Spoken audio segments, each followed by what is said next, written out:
Hello, Cyclones. This is Miss Lakey, your principal, and I cannot tell you how excited we are to welcome you back to campus next Thursday, September 3rd. This video is just to quickly go over some of the procedures that we have in place about arrival, dismissal, and some other logistics to hopefully answer your questions in advance. Your campus administrators and counselors for the year are me, Miss Lakey. I'm the principal. This is my second year here at Cobb. If your last name begins with the letters A through K, your assistant principal is Mr. Jason Matisoff and counselor is Miss Charla Guess. If your last names are L through Z, your assistant principal is Miss Penny Kimbrough and your counselor is Mr. Eric Lovelace. School hours this year are from 8:25 to 3:45 p.m., though we will have a staggered dismissal beginning at 3:40, which we'll go over on another slide.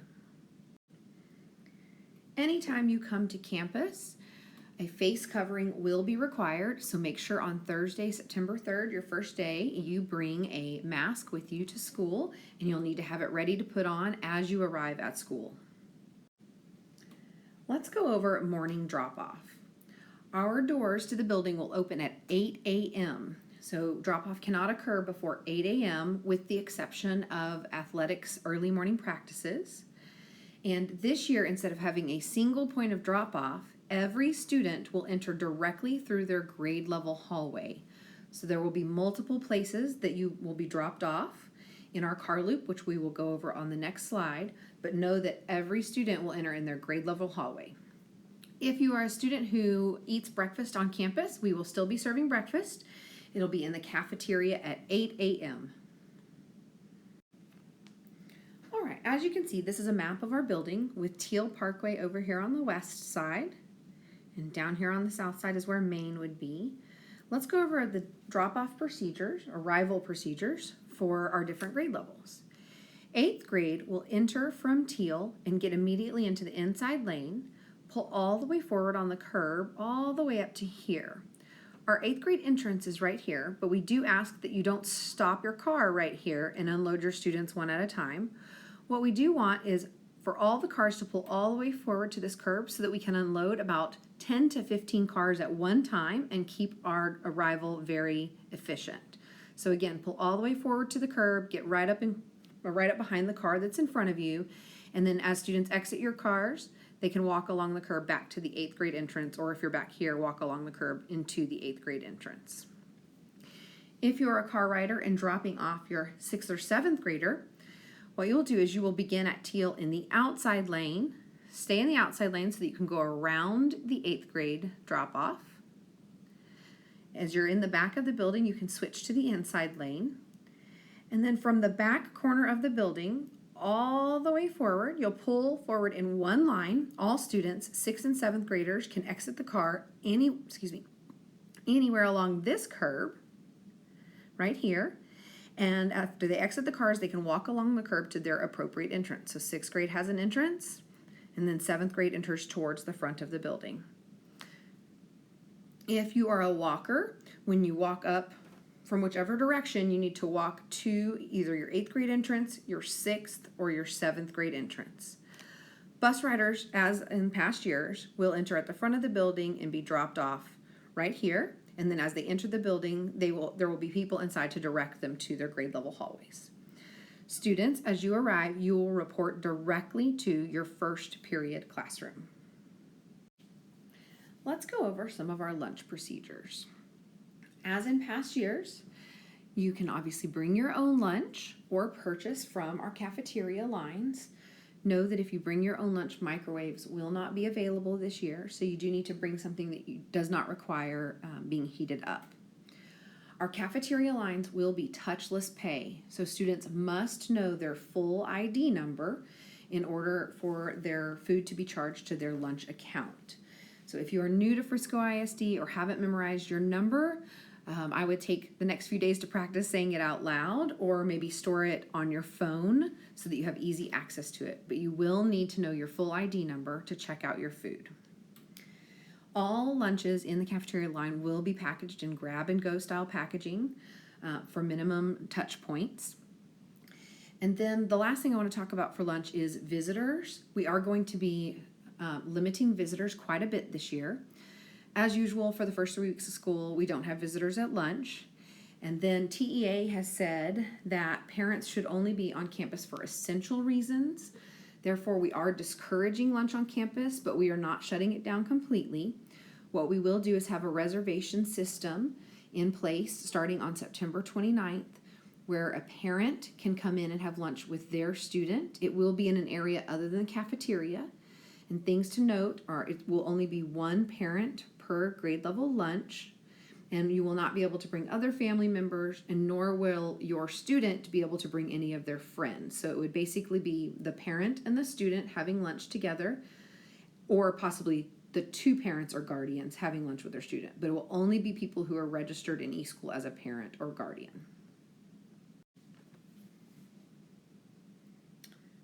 This has not changed since last year. Just wanted to share with you where you can put money into your account. I would highly recommend that even if your child plans to bring their lunch, you go ahead and put a little bit of money into the account so that if there is a day they forget their lunch, there is at least a small fund there to make sure they get through the day. And payments do need to be made before the school day begins.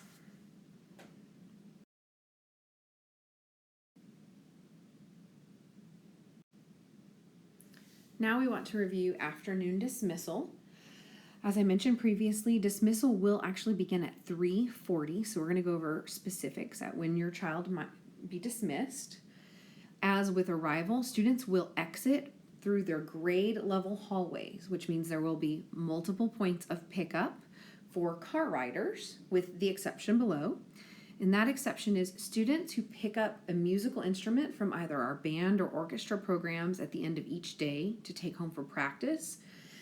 They will be dismissed inside the building first to go to the band hall or orchestra room to pick up their instrument, and then they will exit out of the back or the east side of the building. We're going to look at the map on the next slide together. All students must be out of the building by 3:50 unless they are involved in a sponsored and monitored activity. So please do make arrangements if you have a car rider to pick your child up by 3:50. Walkers will be dismissed no later than 3:45 to walk home, and bus riders will be dismissed again between 3:40 and 3:45 to be on their bus route. As you can see, our dismissal map looks much like our arrival map. However, there are differences in how we use the lanes between arrival and dismissal. For arrival, we ask that you stay on the inside lane when you're picking up your child, and you use the outside lane to go around the stopped cars. At dismissal, however, we use the inside and the outermost lane for pickup, and then the center lane allows people, after they've picked up their child, to pull into the center lane to get out and exit. So let's go over what that looks like for each of the grade levels. So if you're an 8th grade student or car rider, the cars would pull up either on the inside lane or the outside lane, pull all the way up, and as the 8th graders come out of their exit, they will disperse and be able to get in cars that are in the inside lane. And then we will have a crosswalk where if your child needs to get in your car in the outside lane, they will cross and then walk to the car. Cross and then walk to the car and get in. After you have loaded your child from the 8th grade pickup spot, then from the outside or the insidemost lane, you then pull into the middle lane, and you can use the middle lane to drive all the way through and out of our loop. Now let's look at it for 6th and 7th graders. If you're a 6th and 7th grader, you're going to want to stay in that middle lane so that you can go all the way through. After you pass the band pickup point in the back of the building from the middle lane, then you want to disperse into either the inside lane to pull along the curb, or from the middle lane, go into the outside lane along the curb. And that is where you will stop and wait for your child. We will have a crosswalk where 6th and 7th graders, when they come out of their entrances, they go across if they need to get in your car that is in the outside lane. Again, we ask you to pull all the way forward and get close to the car in front of you so we can get as many cars in as possible. If you're a car rider that has a band or orchestra instrument to take home each day, you will do something similar to the 6th and 7th graders. You will use the center lane to go past the 8th grade pickup points and then pull into the inside lane and park along the back. Students will exit the back with their instrument and can load directly into your car. Note that this is a lot of lane switching, so please be very mindful of the cars around you.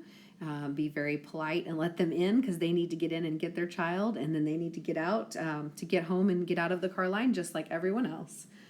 So thank you for your cooperation on pulling forward and being mindful of the lanes.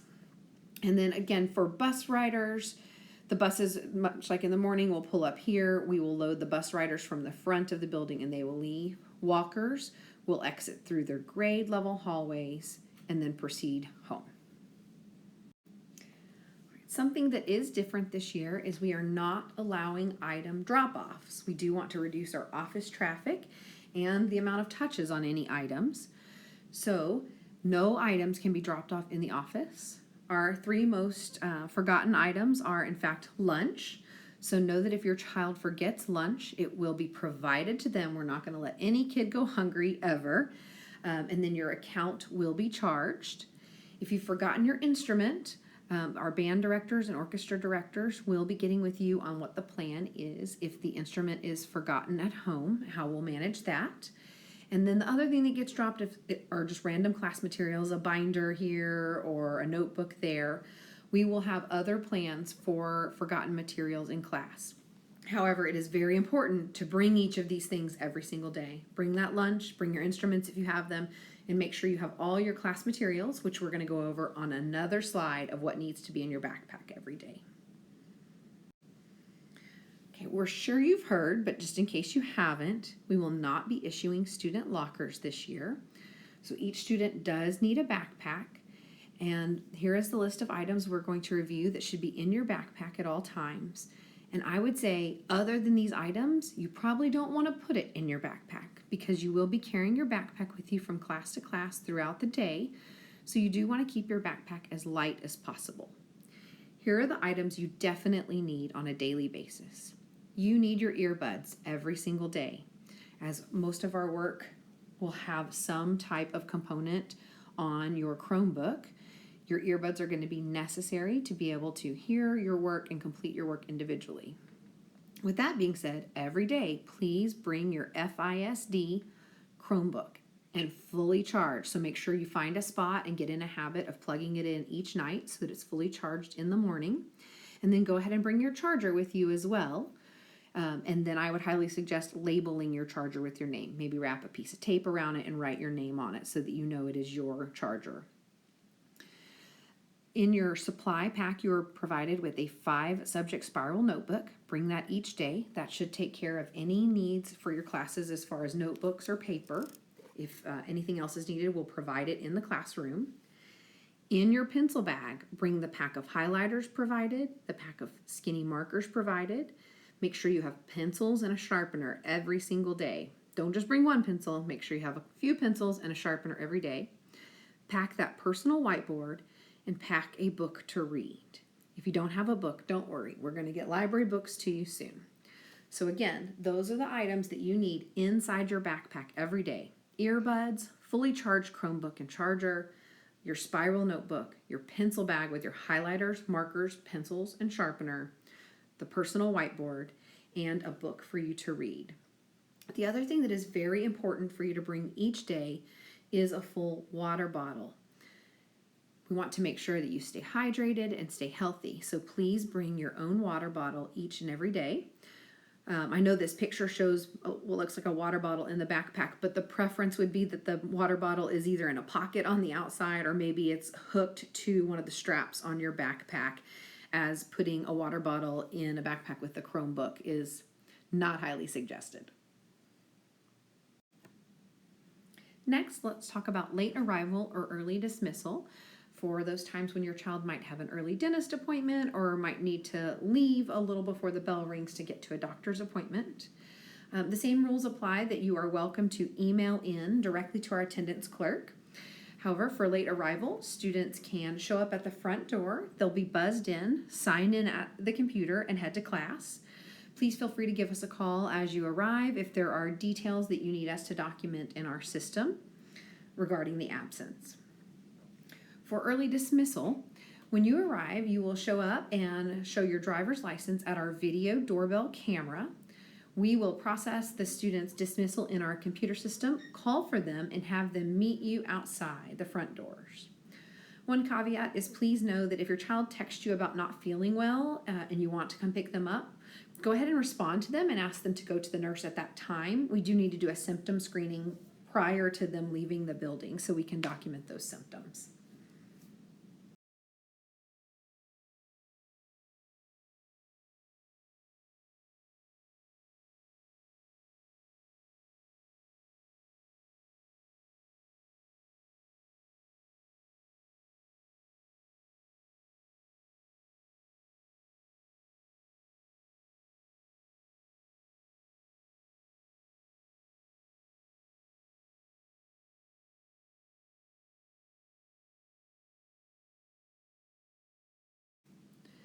The last thing we want to review is clinic news. Nurse Hotchkiss will be on campus every day to care for, individually evaluate, and determine appropriate treatment for any health concerns.